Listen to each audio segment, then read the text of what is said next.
Ninguém te conta isso na igreja. Ninguém sobe ao púlpito e diz: estou acordado no meio da noite, perdendo uma batalha que nem consigo descrever com palavras. Ninguém admite, mas todos estão vivendo com isso. Você conhece aquele sorriso de domingo de manhã? Aquele sorriso que diz: estou bem, irmão. Deus é fiel. Mas por trás desse sorriso, há um homem que chorou no banheiro antes de sair de casa. Há uma mulher que apagou o histórico do celular pela 3ª vez esta semana. Há alguém que orou de manhã, mas tropeçou à noite. E agora não tem certeza se ainda tem o direito de falar com Deus. E a pior parte não é o tropeço. A pior parte é o silêncio que se segue. A conversa que ninguém quer ter. Mas é exatamente essa a conversa que estamos tendo agora. Meu nome é George. Inscreva-se, ative as notificações e fique até o final. Porque o que você está prestes a ouvir pode ser a primeira vez que alguém coloca em palavras o que você sente, mas não consegue expressar. Você está vendo o que está acontecendo no mundo agora, certo? Os Estados Unidos e o Irã estão em guerra aberta. Bombas estão caindo sobre Teherã, mísseis estão sobrevoando o Golfo, o planeta inteiro está assistindo, comentando, escolhendo lados. Mas eu quero falar sobre outra guerra, uma guerra que não aparece em nenhum dos seus noticiários. Porque enquanto o mundo assiste às explosões ao vivo, há pessoas travando uma batalha em seus próprios corações, uma batalha que ninguém está filmando, ninguém está noticiando e quase ninguém está percebendo. E essa guerra, para alguém que carrega o chamado de Deus, é tão real quanto qualquer conflito entre nações. A única diferença é que aqui, as bombas são pensamentos. As trincheiras são às 3 da manhã e o principal campo de batalha é o silêncio do seu quarto. Você já percebeu que existem batalhas que parecem existir apenas dentro de você? Por fora tudo parece bem. Você vai à igreja, serve, sorri, mas por dentro há uma batalha sem fim. Pensamentos indesejados, desejos que surgem sem permissão, um cansaço não no corpo, mas na alma. E além de tudo isso, há a culpa. Sempre a culpa. O que ninguém te conta é que essa batalha não acontece na vida de todos. Geralmente acontece com aqueles que carregam algo maior. Aqueles com sensibilidade espiritual frequentemente sentem o atrito entre o que Deus está moldando e as partes de si mesmos que ainda precisam de cura. Isso não te torna falso, isso te torna humano, te torna uma pessoa em processo de transformação. Há dias em que você acorda cheio de determinação. Hoje será diferente, hoje viverei melhor. Mas no meio da tarde você está exausto, vulnerável, quase pronto para desistir. Isso não é falta de fé. É a realidade de viver em um corpo imperfeito, enquanto sua alma anseia por algo maior. É um erro pensar que esse estresse está te afastando de Deus, quando na maioria das vezes é justamente o caminho que Ele usa para te aproximar dele. Lutar contra o que te derruba não é fraqueza espiritual, é consciência. Uma pessoa que realmente desistiu não sente mais o conflito. Uma pessoa que desistiu dorme tranquilamente. Mas se você ainda sente esse peso, se ainda luta para se levantar depois de cada queda, então algo dentro de você ainda está vivo e se recusa a se render.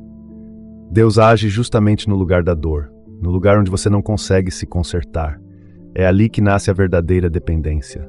E depender de Deus não é fraqueza. É o que mantém seu coração alinhado com o céu. Existe um tipo muito especial de exaustão que só quem trava essa batalha entende. Você tenta explicá-la para alguém e essa pessoa só responde com um versículo bíblico que memorizou, como se um belo ditado pudesse curar anos de luta interior. Então você para de falar, você se isola, você finge que está tudo bem, mas o silêncio prolongado dói mais do que a própria batalha. Grave isso na sua mente. Lutar não te elimina do seu propósito. Desistir da luta é que te elimina. O caminho dos escolhidos nunca foi um caminho sem guerra. É um caminho de fidelidade em meio à guerra. Você tropeça e continua. Você se perde e retorna.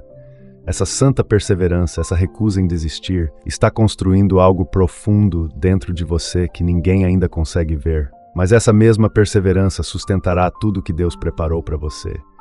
E Deus não se desanima quando você luta. Ele se aproxima, Ele vê as intenções do seu coração, não apenas os resultados. Ele conhece cada noite difícil, cada pequena oração sussurrada. Nenhuma delas passa despercebida. Um dia você olhará para trás e entenderá que foi nesse campo de batalha invisível que sua verdadeira força nasceu. Uma pessoa perfeita, mas como uma pessoa real, refinada e pronta para carregar o que Deus decidiu confiar a você. Deixe-me perguntar algo. Você já percebeu que as coisas ficam mais pesadas justamente quando você decide mudar? Você para de beber. Na semana seguinte, 3 amigos te convidam para beber. Você decide jejuar. De repente, um colega traz pizza para você no almoço. Você começa a rezar todas as manhãs. E então o telefone toca, as crianças choram, os vizinhos ligam a música alta. E antes que você perceba, já são 11 horas e você não rezou nem 1 minuto sequer. Será apenas uma coincidência? Talvez. Mas qualquer pessoa que já passou por isso repetidas vezes, toda vez que tenta seguir em frente, sabe que algo mais está acontecendo. É exatamente como o que estamos vendo no conflito entre os Estados Unidos e o Irã. Os ataques não acontecem quando o Irã está parado. Eles acontecem justamente quando o país está negociando, tentando chegar a um acordo. A pressão aumenta justamente no momento em que as coisas podem mudar. E isso não acontece apenas na geopolítica. Acontece na sua vida também. Quando você começa a se tornar uma ameaça, você se torna um alvo. É simples assim. Ninguém desperdiça munição com alguém que está deitado no sofá assistindo Netflix por horas. O ataque é direcionado à pessoa que se posicionou, que tomou decisões, que está de fato seguindo em frente. Se a pressão na sua vida está aumentando, pode ser que você esteja mais perto de uma transformação do que imagina. E veja como isso se manifesta na vida real. O homem que decidiu abandonar um hábito secreto não foi atacado na rua. Ele foi atacado às 23 horas, sozinho, cansado, com o celular na mão. A mulher que decidiu perdoar o ex não foi atacada na igreja no domingo de manhã. Ela foi atacada no momento em que viu a foto dele no Instagram e sua raiva reacendeu imediatamente. Este era o adolescente que havia decidido trilhar seriamente o caminho da fé.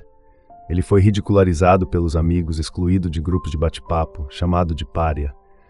O campo de batalha não está onde você pensa. Está nas coisas mais comuns. Na fila do supermercado, quando a impaciência começa a aumentar. No trânsito intenso, quando alguém de repente corta a sua frente. Em uma reunião familiar, quando um parente toca numa velha ferida que nunca cicatrizou. É nesses momentos que o extraordinário é posto à prova em meio ao ordinário. A Bíblia está repleta de pessoas que foram atacadas antes de cumprirem seu propósito. Davi foi perseguido pelo rei Saul durante anos, antes mesmo de ascender ao trono. Não porque Deus o tivesse esquecido, mas porque o que o aguardava era grande demais para alguém que nunca havia sido testado dessa forma. A perseguição correspondia à promessa, e o ataque não vinha de fora, mas de dentro. Pensamentos repetitivos, culpa implacável. É uma voz sussurrando: desista, você foi longe demais, não há como voltar atrás. Esse é o golpe mais eficaz. Não é para te derrubar, mas sim para te convencer de que se levantar não vale a pena. Mas veja bem, tropeçar não é o fim, nunca foi. Talvez você tenha caído ontem à noite. Talvez você tenha cedido a algo que jurou nunca mais fazer. Tudo bem, tropeçar apenas revela sua humanidade, não cancela sua vocação. Algo está sendo construído dentro de você enquanto resiste à tentação. Mesmo nos dias em que você sente que nada está mudando, algo está crescendo. Discernimento, paciência, uma perspicácia para reconhecer a armadilha antes de cair nela. Diamantes não se formam na superfície. Quando o ataque se torna pesado é porque seu destino está em um nível superior. Você não está lutando em vão. Continue, mesmo quando estiver exausto, mesmo quando achar que ninguém percebe. Serei franco com você. Vivemos numa época em que tudo nos puxa para baixo. Abrimos o celular de manhã e antes mesmo de ler um versículo da Bíblia, vemos 3 coisas que não deveríamos ver. O algoritmo entende nossas fraquezas melhor do que nossos amigos e revela exatamente o que nos fará tropeçar, disfarçado de algo aparentemente inofensivo. Pureza. Hoje em dia essa palavra soa quase antiquada. Quando as pessoas falam de pureza, imaginam alguém rígido, reprimido, antiquado, mas essa não é a sua essência. Pureza é liberdade. É quando nos deitamos à noite sem precisar apagar o histórico do navegador. É quando nos olhamos no espelho sem desviar o olhar. É quando não precisamos carregar o fardo de algo que ninguém vê, mas sabemos que carregamos. E essa é uma das batalhas mais solitárias, porque acontece onde ninguém vê. No nosso quarto, no banheiro, naqueles 15 minutos entre tarefas em que estamos entediados e o celular está ali, à nossa frente. Ninguém vai nos repreender. Ninguém vai saber. E é por isso que é tão difícil. Pense em José no Egito. Ele era um escravo, longe da família, sem ninguém para controlá-lo ou lembrá-lo. A esposa de Potifar cedia a todos os desejos da carne. Ele poderia ter se rendido facilmente e ninguém teria sabido. Mas José fugiu de verdade. Ele não disse não posso, porque meu pai vai descobrir. Ele disse, como posso cometer um mal tão grande e pecar contra Deus? Sua motivação não era o medo de ser descoberto. Era a consciência de quem ele era aos olhos de Deus, mesmo quando ninguém mais estava olhando. E o que aconteceu depois? Ele foi injustamente jogado na prisão. Fazer a coisa certa teve um preço. Porque às vezes você toma a decisão certa, mas a vida piora. Você resiste à tentação e no dia seguinte perde o emprego. Você termina uma amizade tóxica e então se vê sozinho. A obediência nem sempre traz recompensas imediatas, mas coloca você no lugar certo. José foi direto da prisão para o palácio. A integridade em segredo abriu uma porta que nenhuma estratégia humana jamais conseguiria abrir. Agora eu sei que alguém está ouvindo isso e pensando, George, você não sabe o que eu fiz. Você tem razão. Eu não sabia, mas Deus sabe. E a sua graça é maior do que o seu pior momento. Você não precisa ser perfeito para recomeçar. Você só precisa ser honesto. Cada vez que você diz não, mesmo tremendo, mesmo que queira desistir, algo dentro de você se fortalece. O que você supera hoje no silêncio do seu quarto se tornará o alicerce para o que Deus construirá amanhã em sua vida pública. E pureza não significa nunca falhar. Significa sempre voltar. Significa tropeçar na terça-feira, mas se ajoelhar na quarta. Não significa perfeição, significa direção. Para onde você está caminhando? É isso que importa. O inimigo dirá que esta batalha não pode ser vencida. Ele lembrará de todas as vezes que você tentou e falhou. Mas isso é mentira. É sempre mentira. Porque se fosse realmente impossível, não precisaria gastar tanta energia tentando convencê-lo a desistir. Cada decisão em direção à pureza é uma semente plantada no reino invisível. Pode não ter florescido hoje, mas uma semente que cresce debaixo da terra não faz barulho, e quando ela rompe a terra para emergir, nada pode detê-la. Deixe-me fazer uma pergunta que talvez ninguém nunca tenha feito. Há algo em sua vida que você pediu a Deus para tirar, mas Ele ainda não tirou? Não estou falando de coisas pequenas. Estou falando daquela coisa que está com você há meses, até mesmo anos. Pode ser um hábito que ninguém conhece, uma insegurança que te paralisa antes de qualquer decisão. Um relacionamento acabou, mas a dor permanece. A ansiedade ataca às 14 horas, no meio do expediente, sem motivo aparente. E você precisa fingir que está tudo normal enquanto seu coração dispara. Você já orou sobre isso, talvez muitas vezes, mas nada muda. E a pergunta continua ecoando em seus ouvidos. Senhor, o Senhor está realmente me ouvindo? Paulo viveu isso. E quando falo de Paulo, estou falando do homem que escreveu grande parte do Novo Testamento, que sobreviveu a um naufrágio, apedrejamento e prisão. Ele carregava o que chamava de espinho na carne. Ele implorou a Deus que o removesse 3 vezes, com fé, com autoridade, com tudo o que tinha, e Deus disse, não. Não foi espere um momento, não foi eu farei isso mais tarde, não. A resposta é, minha graça te basta. Eu sei que é difícil de ouvir, mas preste atenção na próxima parte. Deus não diz, encontre seu próprio caminho. Ele diz, eu estou aqui e isso basta. A dor ainda está lá, mas Ele está com ela. E esta é a parte mais poderosa. Paulo não parou. Ele continuou a construir igrejas, continuou a viajar, continuou a escrever as cartas que ainda lemos 2000 anos depois com esse espinho, não apesar dele, mas com ele. A dor se tornou parte do caminho, não um desvio. Sabe o que eu acho que acontece? Quando as coisas vão muito bem, nos esquecemos de Deus. Não por maldade, simplesmente pela natureza humana. Você é promovido, os relacionamentos são ótimos e, de repente, 30 minutos de oração diária se tornam 5 minutos. O espinho é o que impede você de se acomodar demais. É um lembrete diário de que sem ele você não consegue funcionar. Há um versículo em Isaías sobre a fornalha da tribulação. Ninguém coloca ouro no fogo para destruí-lo. Eles colocam o ouro no fogo para refiná-lo. E o ourives não sai da sala enquanto o ouro está no fogo. Ele fica lá observando, controlando. Ele sabe exatamente quando retirá-lo. Talvez você sinta que está se derretendo, como se não aguentasse mais um dia vivendo assim. Sorrindo no trabalho, segurando as lágrimas no carro e depois desabando no banheiro, onde ninguém ouve. Eu entendo isso. E Deus entende isso ainda melhor do que eu. Mas esse fogo não é abandono, é um processo. É como Ele remove as coisas que podem te fazer tropeçar no caminho à frente. Quando tudo isso derrete, o que resta é ouro. E o ouro puro brilha de uma forma que ninguém pode ignorar. Se você não estiver forte o suficiente hoje, tudo bem. Pare de fingir que está bem. Deus não pede uma atuação, Ele só pede autenticidade. E às vezes a oração mais poderosa é a mais simples. Eu não aguento mais, mas não vou virar as costas e ir embora. O espinho na sua vida não anula o seu chamado. Ele prova que você precisa de Deus para cumprir esse chamado. E essa necessidade, nua, real, desmascarada, é o que te mantém no único lugar onde as coisas começam a fazer sentido. Todos têm uma história que mantém escondida. É o capítulo da sua vida que você costuma ignorar quando alguém pergunta sobre ela. Os anos que você finge que nunca aconteceram. Talvez tenha sido uma época em que você bebeu demais. Talvez tenha sido um relacionamento que te destruiu por dentro. Talvez tenha sido algo que você fez que magoou alguém. E mesmo hoje, toda vez que a noite silenciosa cai, aquele sentimento de culpa retorna. Então você olha para as outras pessoas na igreja, aquelas que parecem ter tudo perfeito, e pensa, eu não sou como elas, eu tenho um passado. Se soubessem o que eu fiz, ninguém ia querer sentar perto de mim. Mas a verdade é que essas pessoas também têm um capítulo oculto. Todo mundo tem. Só que alguns são melhores em escondê-lo. Deus nunca procura pessoas com currículos perfeitos. Se ele fizesse isso, a Bíblia seria um livro bem curto. Moisés matou um homem e fugiu para o deserto. Davi cometeu adultério e até causou o assassinato do marido daquela mulher. Pedro negou Jesus 3 vezes justamente na noite em que Jesus mais precisava de um amigo. Mesmo assim, nenhum deles foi abandonado.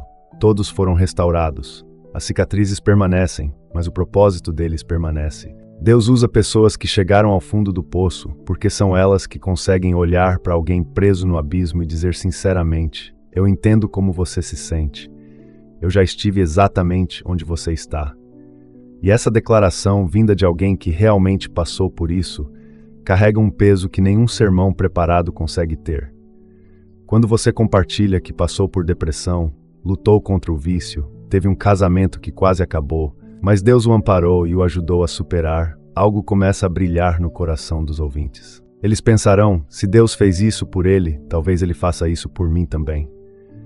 Apocalipse 2:11 diz, eles foram vencidos pelo sangue do Cordeiro e pela palavra do seu testemunho. O sangue traz redenção, mas o testemunho toca o coração. Sua história, quando contada por alguém que a viveu, carrega uma autoridade muito além da teoria. E eu sei que isso é assustador. Falar sobre o que você passou o coloca em uma posição vulnerável. Pode haver julgamento.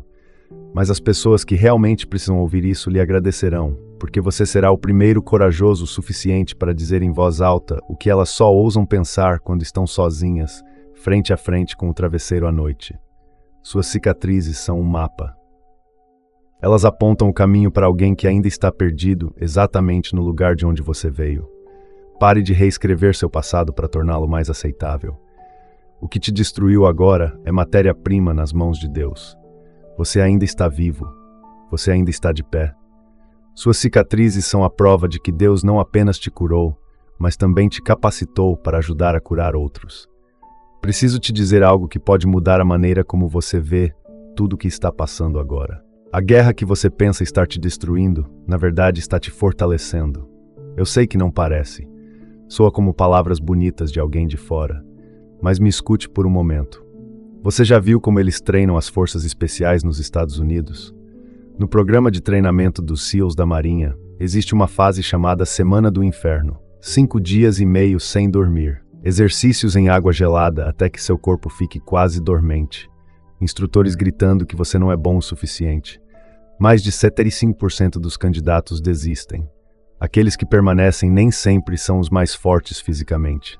São eles que decidiram não ir embora. E é exatamente isso que está acontecendo com você espiritualmente. Deus não está te punindo. Ele está revelando seu verdadeiro eu, mostrando do que você é realmente feito. Porque o que ele pretende colocar em suas mãos exige um nível de preparação que a maioria das pessoas não consegue suportar. Pense no seu trabalho. Um funcionário que nunca passou por uma crise, nunca lidou com um cliente difícil, seria promovido? Quase certamente não. Aqueles que são promovidos geralmente são aqueles que passaram pelo fogo e ainda estão de pé. Até o inimigo confirma isso. Ele não desperdiça energia com aqueles que ficam parados. Se a pressão em sua vida é pesada, é porque algo dentro de você é um perigo para o inferno. A intensidade do ataque mostra a dimensão do que está sendo preparado. As áreas onde você é atingido com mais força podem muito bem ser os lugares onde Deus o usará com o maior poder, porque quando você superar isso, terá a verdadeira autoridade para falar sobre o assunto. A autoridade não vem de qualificações, vem de cicatrizes. Já conversei com muitas pessoas que me dizem: George, acho que perdi minha vocação. E minha resposta é sempre a mesma. Se você realmente a perdeu, não se lembrará mais dela. O fato de ainda sentir dor por causa dela mostra que ela ainda está viva dentro de você. Se o chamado fosse apagado simplesmente por causa de quedas, Deus teria abandonado Pedro após sua primeira negação. Ele teria arriscado da vida a história depois da conversa com Batseba. Ele teria rejeitado Jonas quando este fugiu na direção oposta. Seu chamado permanece, mesmo que você esteja caído no chão agora. Mesmo que esta seja a pior semana do ano. O chamado permanece porque não depende da sua perfeição. Depende da decisão de Deus. E Deus não muda de ideia. Cada vez que você diz não ao que te derruba, o céu registra. Cada vez que você tropeça, mas escolhe voltar, algo dentro de você se fortalece. Então é isso que eu quero que você faça. Mude a maneira como você vê essa batalha. Pare de vê-la como um castigo. Cada noite difícil, cada oração na escuridão, cada dia em que você decide continuar sem entender o porquê, tudo está sendo registrado. E em breve, o que tomou forma em silêncio emergirá de uma maneira que você nem consegue imaginar agora. Diga agora, mesmo que sua voz trema: meu chamado é maior que minha luta. Repita até que sua alma acredite, porque é verdade. Começamos esta conversa falando sobre guerras. Uma guerra lá fora no mundo, com mísseis, explosões, nações atordoadas. E a sua guerra é interna, silenciosa, sem câmeras, sem correspondentes de guerra relatando cada batalha. Mas eu digo que ambas precisam da mesma coisa: perseverança. Decida permanecer no campo de batalha mesmo quando tudo dentro de você estiver gritando para fugir. Escute-me. Eu não sei seu nome. Também não sei o que o trouxe a este vídeo. Mas se você chegou até aqui, algo aqui o tocou. E esse nível exato de dor não é coincidência. Uma nação inteira precisa de apoio para se manter firme na guerra. Os militares dependem de suprimentos, de logística, de pessoas que acreditam no propósito, mesmo quando não estão na linha de frente. Este canal funciona da mesma forma. Cada contribuição ajuda esta mensagem a continuar chegando aonde precisa chegar, no quarto de alguém às 3 da manhã, no exato momento em que a dor é mais intensa. Se você puder e quiser fazer parte disso, os links estão na descrição. Agora me diga nos comentários qual frase mais te impactou. Escreva "Ainda estou na batalha", porque quando você escreve isso não é só para mim. É também para alguém que está lendo os comentários hoje, alguém que precisa desesperadamente ler estas palavras. Sua luta tem um propósito. E Deus, que te chamou antes mesmo de você ter forças, ainda está te apoiando neste momento. Mesmo que você ache que não aguenta mais um dia, continue. O céu está te observando.